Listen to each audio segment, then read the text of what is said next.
오늘은 성경이 하늘나라와 지옥에 대해서 무엇이라고 말씀하는지 살펴보도록 하겠습니다.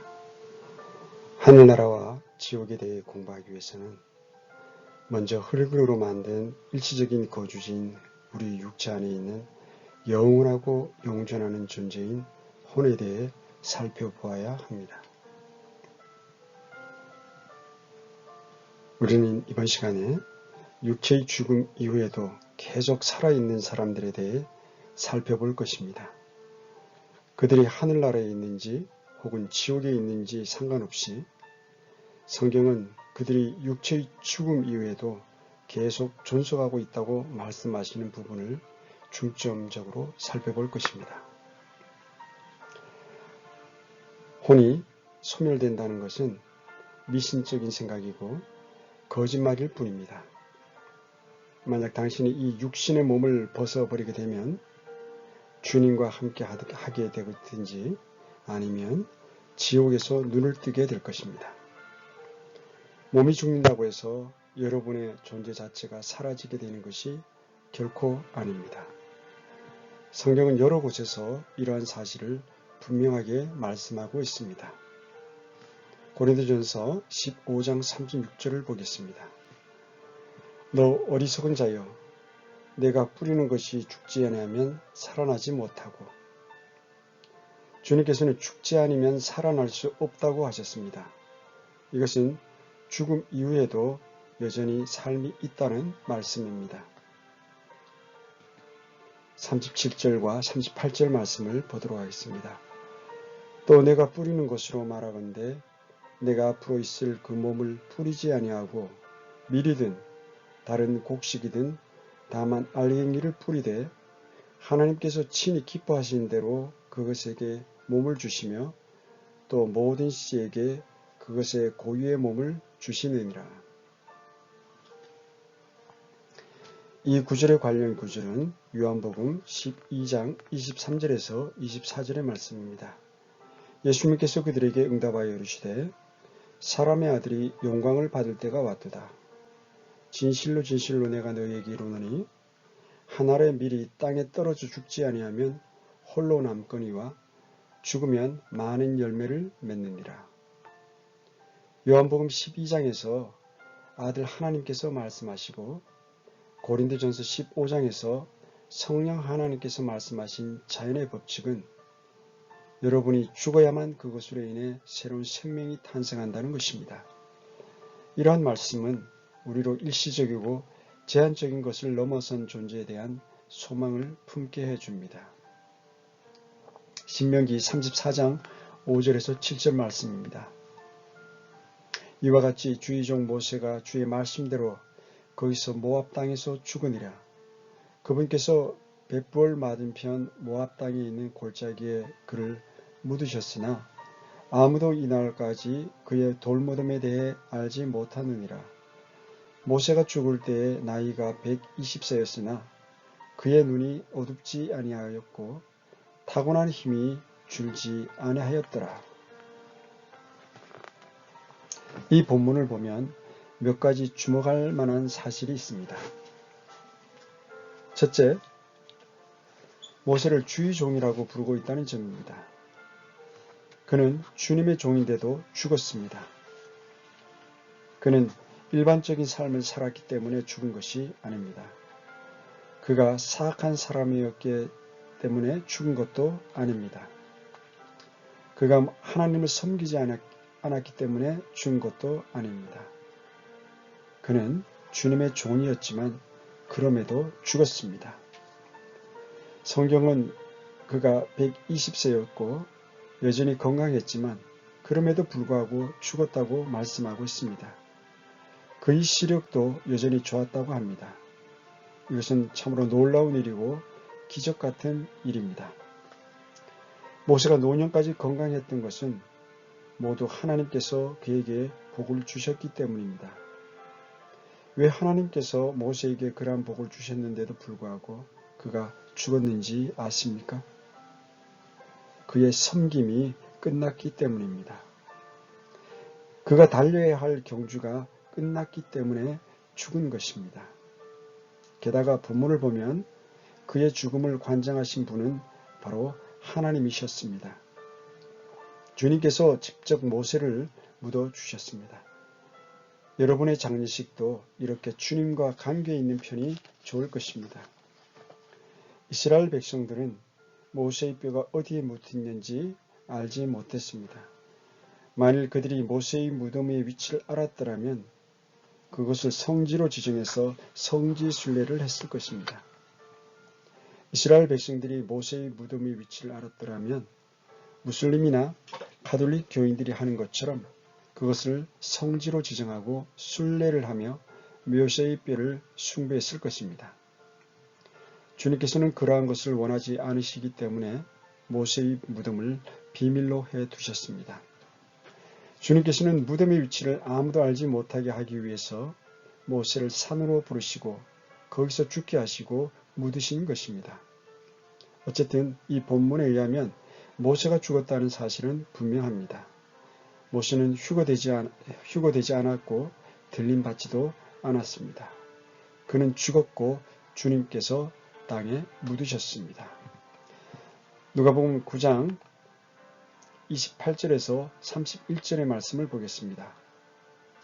이 말씀들을 하신 뒤 여드레쯤 되어 그분께서 베드로와 요한과 야고보를 데리고 기도하러 산에 올라가신지라. 그분께서 기도하실 때 그분의 얼굴 모습이 변하고 그분의 옷이 희게 되어 눈부시게 빛나더라. 보라, 두 사람이 그분과 이야기를 하는데 그들은 모세와 엘리야더라. 그들이 영광 중에 나타나서 앞으로 그분께서 예루살렘에서 이루셔야 할 그분의 별세에 관하여 말하였으나, 우리는 이 시간에 누가복음 9장의 본문을 자세하게 공부하지는 않을 것입니다. 우리가 의도하는 것은 이미 오래전에 죽어서 묻힌 사람의 존재가 사라진 것이 아니라 계속 살아있다는 사실을 성경을 통해서 확인하려 하는 것입니다. 모세는 누가복음 9장에 나오기 이미 1000년이 넘는 기간 전에 죽었습니다. 그러나 그는 지금 엘리야와 함께 변화산에 나타나 예수님과 대화를 나누고 있습니다. 이것을 통해 알 수 있는 사실은 모세는 육신의 죽음으로 그 존재가 끝난 것이 결코 아니라는 사실입니다. 장례식으로 모세의 존재가 사라진 것이 아닙니다. 혼은 육신의 몸을 떠난 이후에도 여전히 살아 있습니다. 성경에 의하면 이 점은 매우 분명합니다. 누가복음 16장 19절에서 25절의 말씀을 보겠습니다. 어떤 부자가 있었는데 그는 자주색 옷과 고운 아마포 옷을 입고 날마다 호화롭게 지내더라. 또 나사로라 하는 어떤 거지가 있었는데 그는 헌데투성이로 부자의 대문에 누워 부자의 상에서 떨어지는 부스러기로 배를 채우려 하더라. 또한 개들이 와서 그의 헌대를 핥더라. 그 거지가 죽어 천사들에 의해 아브라함의 품에 옮겨지고 그 부자도 죽어 묻히게 되었더라. 그가 지옥에서 고통 중에 눈을 들어 멀리 아브라함과 그의 품에 있는 나사로를 보고 소리를 지르며 이르되, 아버지 아브라함이여, 내게 긍휼을 베푸사 나사로를 보내어 그가 그의 손가락 끝에 물을 찍어 내 혀를 서늘하게 하도록 하소서. 내가 이 불꽃 가운데서 고통을 받나이다 하거늘.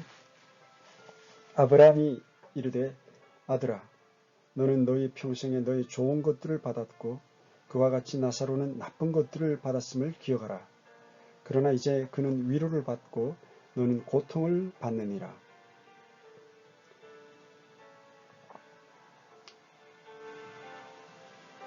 우리는 이번 시간에 지옥이나 아브라함의 품에 대한 이야기를 하지는 않겠습니다. 우리가 보려고 하는 것은 본문에 나온 세 사람입니다. 그들은 이미 오래전에 죽었지만 대화를 나누고 있으며 감정을 가지고 있고 무엇인가를 느끼고 있습니다. 그들은 여전히 생각이 있고 원하는 바가 있습니다.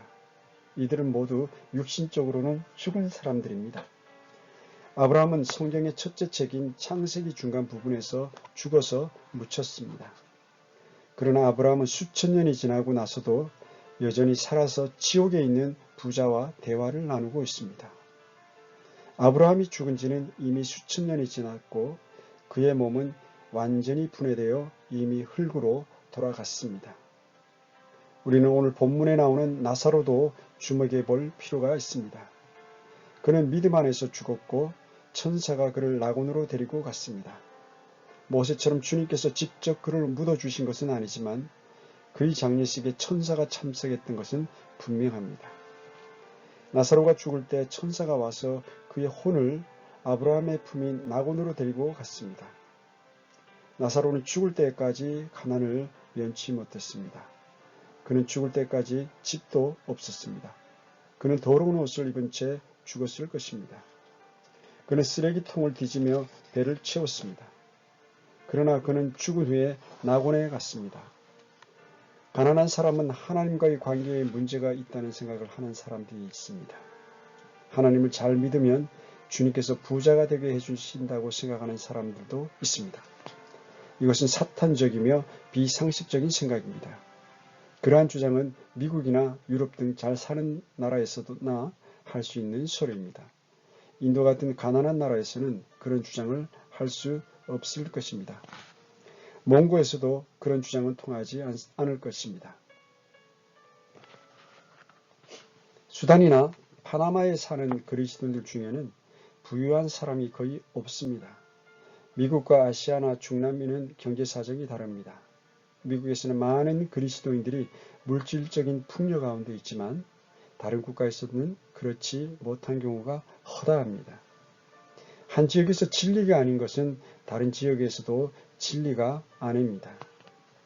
나사로는 불쌍한 거지였습니다. 그가 하나님을 믿는 자라고 해서 자동으로 부자가 되는 것은 아닙니다. 하나님을 바르게 믿는다고 해서 가난으로부터 해방되는 게 아닙니다. 그러나 죽음은 가난으로부터 해방되는 통로가 될 수 있습니다. 나사로는 죽고 나서는 더 이상 거지가 아니었습니다. 그는 죽고 나서는 더 이상 굶주리지도 않았습니다. 그는 죽고 나서는 더 이상 개와 함께 식사를 할 필요가 없었습니다. 그는 죽고 나서도 여전히 살아 있습니다. 나사로는 죽고 나서도 여전히 살아 있었습니다. 당신의 몸 안에 있습니다. 여러분은 몸이 죽어도 당신은 계속 살아 있습니다. 누가복음 16장에 나온 부자도 마찬가지였습니다. 성경에는 그의 이름이 나와 있지 않습니다. 왜냐하면 믿음 없이 죽은 사람, 구원받지 못하고 죽은 사람은 생명책에서 그 이름이 지워지기 때문입니다.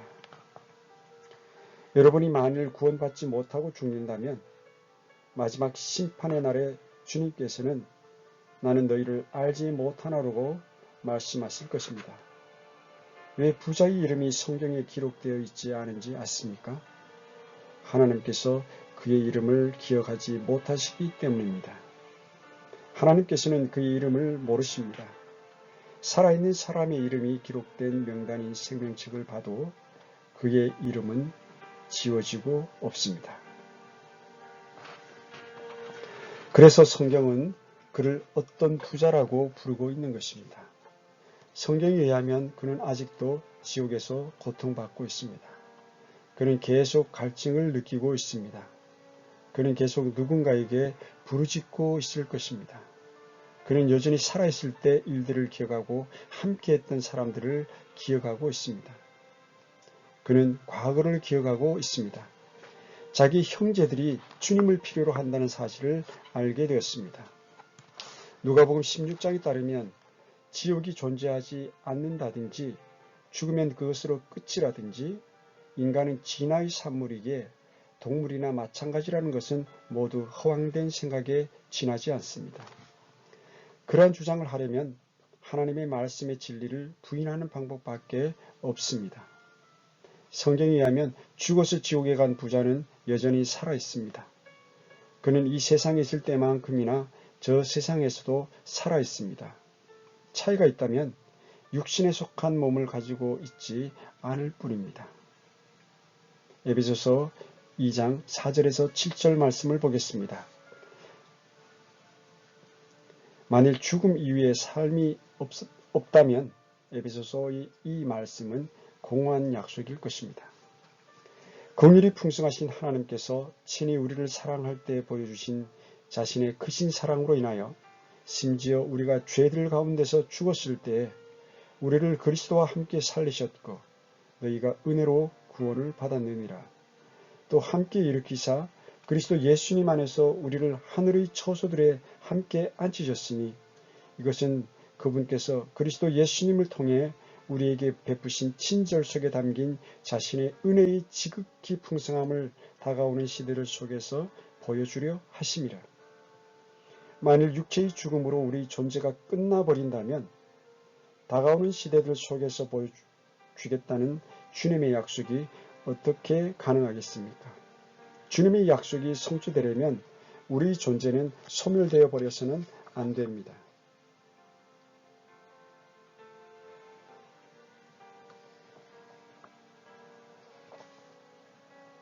아마 저는 영혼에서도 하나님의 수업 시간에 살아있는 교재로 사용될 것입니다.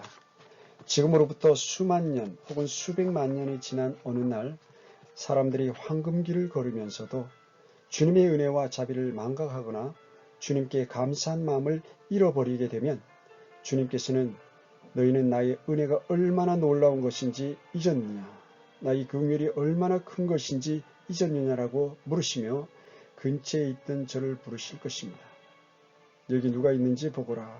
그러면 사람들은 저를 보면서 주님을 찬양할 것입니다. 우리 그리스도인들은 모두 하나님의 걸어다니는 기념비입니다. 에베소서 2장 7절에서 말씀하고 있는 것이 바로 이것입니다. 하나님께서는 단순히 여러분과 우리를 구원하셨을 뿐만 아니라 우리를 영원히 보존하실 것입니다. 그래서 영원에서도 우리를 통해 하나님의 긍휼과 자비와 사랑을 사람들이 계속해서 알 수 있도록 하실 것입니다.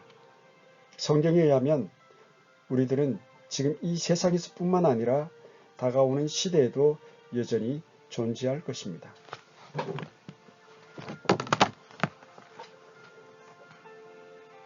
그렇지 않다면 주님께서 에베소서 2장 속에서 그러한 약속의 말씀을 하지 않았을 것입니다. 에베소서 1장 7절에서 12절의 말씀입니다. 그 사랑하시는 자 안에서 우리가 그분의 풍성한 은혜를 따라 그분의 피를 통해 구속 곧 죄들의 용서를 받았도다. 그 은혜 안에서 그분께서 우리에게 모든 지혜와 분별을 넘치게 하사 친히 자신 속에서 작정하신 자신의 크신 기쁨을 따라 자신의 뜻의 신비를 우리에게 알려주셨으니 이것은 충만한 때의 경륜 안에서 친히 모든 것, 즉 하늘에 있는 것들과 땅에 있는 것들을 그리스도 안에서 곧 그분 안에서 다 함께 하나로 모으려 하심이라. 모든 것을 자신이 뜻하신 계획대로 이루시는 분의 목적에 따라 우리가 예정되어 또한 그분 안에서 상속 유업을 얻었으니 이것은 그리스도를 먼저 신뢰한 우리가 그분의 영광을 찬양하게 하려 함이라.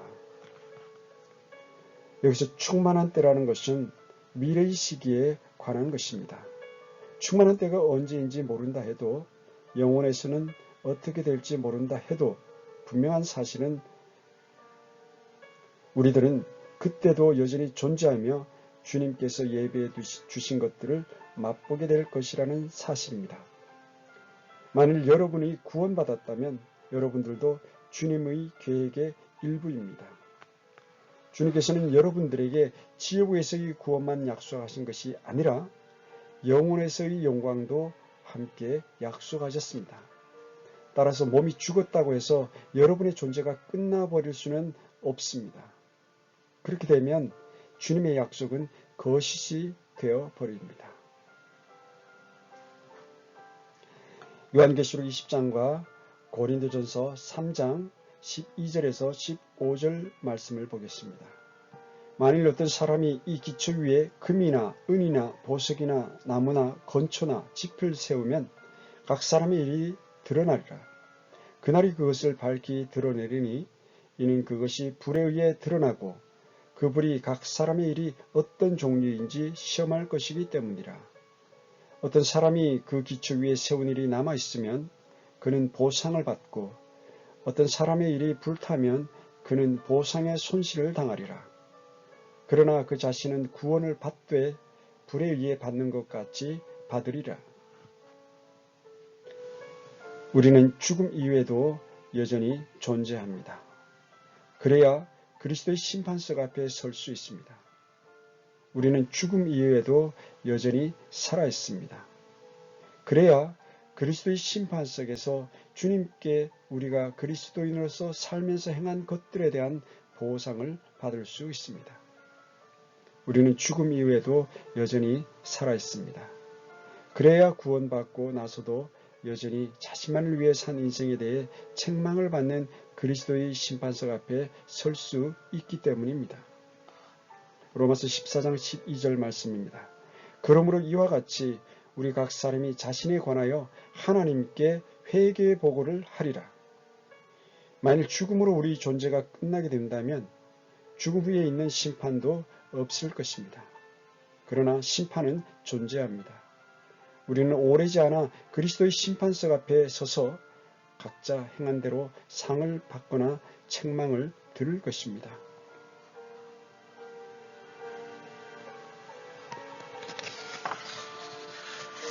계시록 20장 1절에서 4절 말씀을 보겠습니다. 또 내가 보니 한 천사가 바닥 없이 구덩이의 열쇠와 큰 사슬을 손에 들고 하늘로부터 내려와 마귀요 사탄인 그 영 곧 저 옛 뱀을 붙잡으니라. 그가 그를 붙잡아 1000년 동안 결박하여 바닥 없는 구덩이에 던져 넣어 가두고 그 위에 봉인을 하여 1000년이 차기까지는 그가 더 이상 민족들을 속이지 못하게 하니라. 그 뒤에는 그가 반드시 잠시 동안 풀려나리라. 또 내가 보니 왕좌들과 그것들 위에 앉은 자들이 있는데 그들에게 심판이 맡겨졌더라. 또 내가 보니 예수님의 증언과 하나님의 말씀으로 인하여 목베인 자들의 혼들이 있는데 그들은 짐승과 그의 형상에게 경배하지도 아니하고 자기들의 이마 위에나 손안에 짐승의 표를 받지도 아니한 자들이더라. 그들이 살아서 그리스도와 함께 1000년 동안 통치하되. 여기서 목베인 자들의 혼들, 이것은 죽은 사람에 대한 묘사입니다. 그러나 성경은 그들이 살아서 그리스도와 함께 1000년 동안 통치한다고 말씀하고 있습니다. 목을 베었기 때문에 몸은 죽었지만 그들의 혼은 여전히 살아 있었습니다. 그래서 예수님께서는 몸은 죽여도 혼은 능히 죽이지 못하는 자들을 두려워하지 말고 오직 혼과 몸을 능히 지옥에서 멸하시는 분을 두려워하라고 마태복음 10장 28절에서 말씀하신 것입니다. 죽음 저편에도 살아있는 혼들이 있습니다. 죽음은 존재의 종말을 의미하지 않습니다. 죽음은 단지 일시적인 육체 안에서 영원한 혼의 거주의 종말을 의미할 뿐입니다. 요한계시록 5절에서 7절을 계속해서 보겠습니다. 20장 5절에서 7절 말씀입니다. 그 나머지 죽은 자들은 그 1000년이 끝날 때까지 다시 살지 못하였더라. 이것은 첫째 부활이라. 첫째 부활에 참여하는 자는 복이 있고 거룩하도다. 둘째 사망이 그들을 다스릴 권능을 갖지 못하고 도리어 그들이 하나님과 그리스도의 제사장이 되어 1000년 동안 그분과 함께 통치하리로다. 그 1000년이 다 참에 사탄이 자기 감옥에서 풀려나고 사탄이 있던 감옥은 바로 끝없이 깊은 구렁이입니다. 사탄도 1000년 왕국 동안 그 존재가 사라져버린 것이 아니었습니다. 그도 지옥에서 다 타버리고 없어진 것이 아닙니다. 지옥불로 인해 존재가 다 타버리지도 않았습니다. 사탄은 1000년간 감옥에 갇혀 있다가 주님의 계획으로 다시 일시적으로 풀려나게 됩니다. 어떤 사람들은 사탄은 몸이 없는 존재이기 때문에 인간과 다르다고 합니다. 그러나 그도 큰 사슬에 의해 붙잡혔습니다.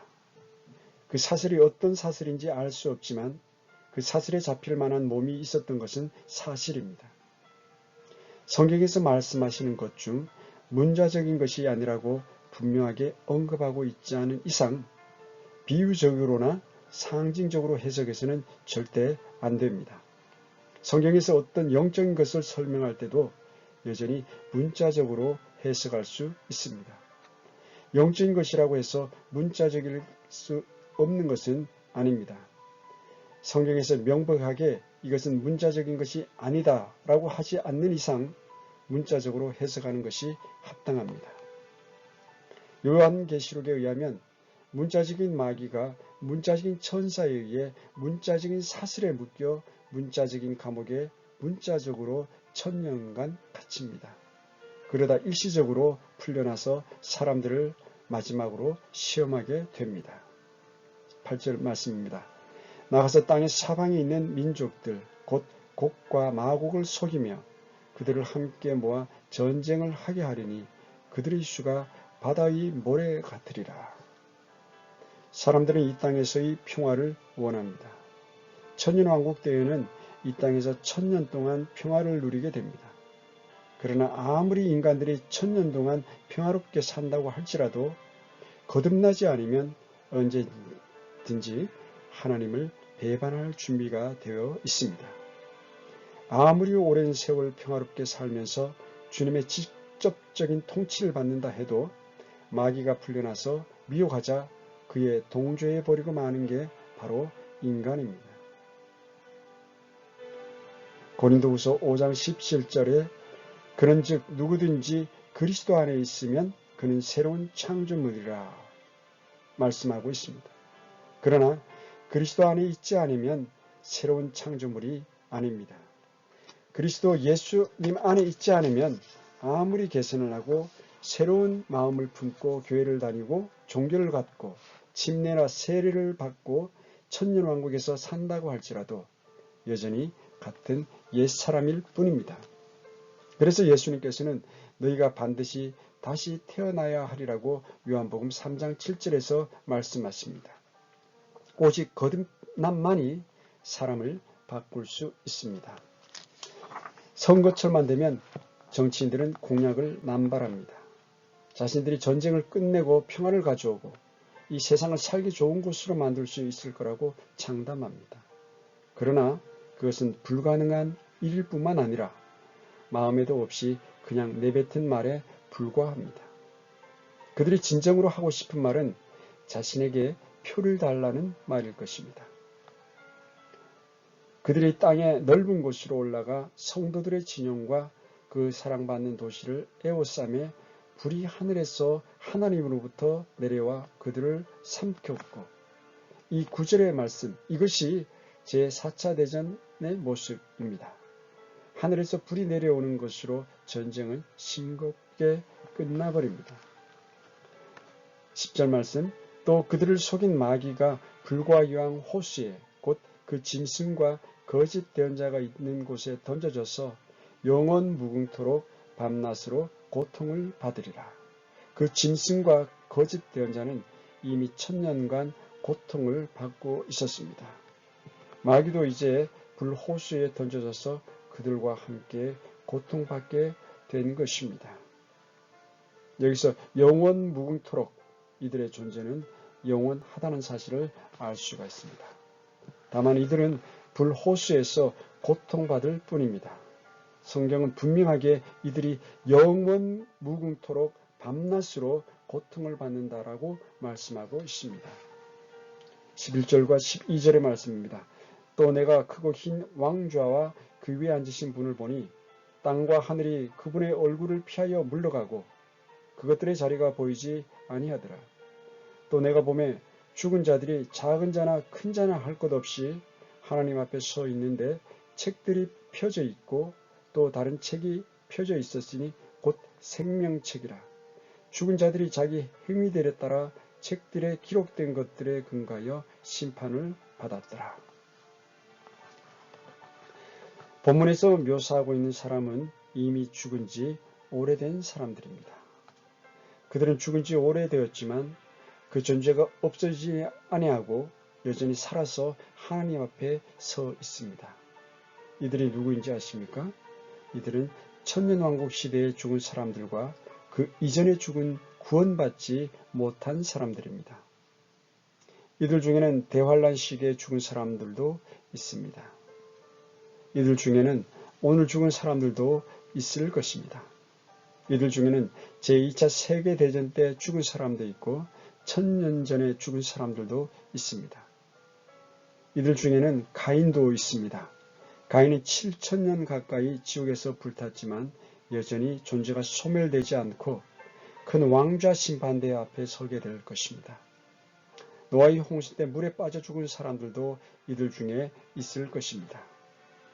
이들도 6000년간이나 지옥에서 불탔지만 존재가 사라지지 않고 최후의 심판인 큰 왕좌 심판대 앞에 서게 될 것입니다. 여러분들은 사람들에게 복음을 전해서 예수님을 믿을 수 있도록 도와주어야만 합니다. 사람들은 죽으면 그 존재가 사라지는 것이 아닙니다. 흙으로 돌아가서 존재가 사라져 버리는 것은 몸일 뿐입니다. 구원받지 못한 사람도 그 몸 안에 거하는 영존하는 혼은 계속 살아서 지옥에서 영원토록 고통받게 될 것입니다. 13절과 15절의 말씀입니다. 바다가 자기 속에 있던 죽은 자들을 내주고 또 사망과 지옥도 자기 속에 있던 죽은 자들을 넘겨주매 그들이 각각 자기 행위들에 따라 심판을 받았고 사망과 지옥도 불호수에 던져졌더라. 이것은 둘째 사망이라. 누구든지 생명책에 기록된 것으로 드러나지 않는 자는 불호수에 던져졌더라. 성경에 의하면 매우 분명한 한 가지 사실이 있습니다. 우리의 몸은 우리가 이 세상에 사는 동안 우리 혼이 거하는 집으로 만들어졌다는 사실입니다. 여러분의 혼은 하나님께서 직접 만드신 것으로 영원히 존재합니다. 여러분의 혼은 일시적인 집인 여러분의 몸을 벗어나면 주님과 함께 거하기 위해 하늘나라로 가든지 아니면 사탄과 짐승과 거의 대언자들과 함께 고통받게 하기 위해 불못으로 던져집니다. 이것은 모두 여러분들이 예수 그리스도와 어떤 관계를 맺느냐에 달려있는 문제입니다. 성경이 사실이라면 여러분은 영원한 혼을 가지고 있습니다.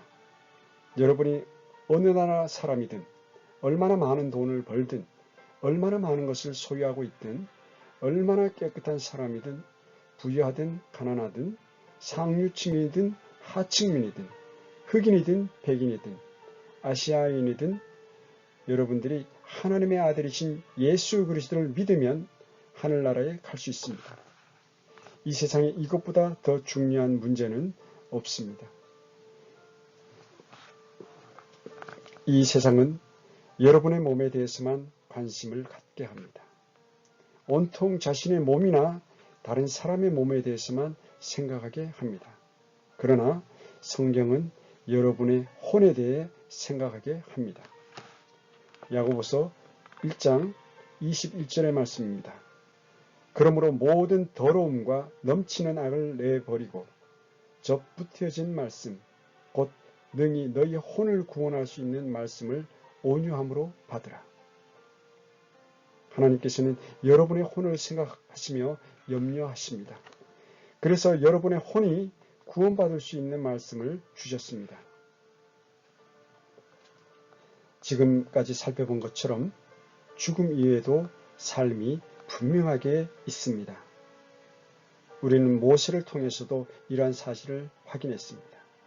나사로를 통해서도 확인했습니다. 누가복음 16장의 부자를 통해서도 확인했습니다. 거듭난 사람들에게 하신 약속을 통해서도 확인했습니다. 환난 때에 순교한 사람을 통해서도 확인했습니다. 큰 흰 왕좌 앞에 서게 될 사람들을 통해서도 확인했습니다.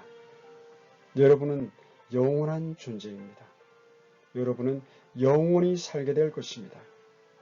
여러분이 구원받았다면 이것은 참으로 놀랍고 기쁜 사실입니다. 그러나 여러분이 구원받지 못했다면 정말 두렵고 떨리는 일입니다. 하나님께서는 성경을 통해 구원의 길을 알려주셨습니다. 이것을 받아들이는 것은 쉬운 일일 뿐만 아니라 현명한 일입니다. 하나님의 말씀을 마음으로 믿고 혼의 구원을 받으십시오. 여러분들이 구원받기를 간절히 기도합니다.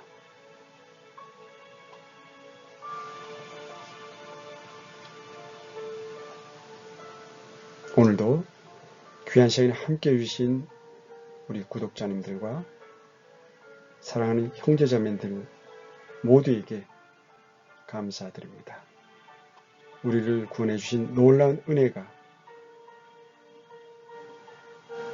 우리 사랑하는 형제자매들 가정마다 넘쳐나시기를 간절히 기도합니다.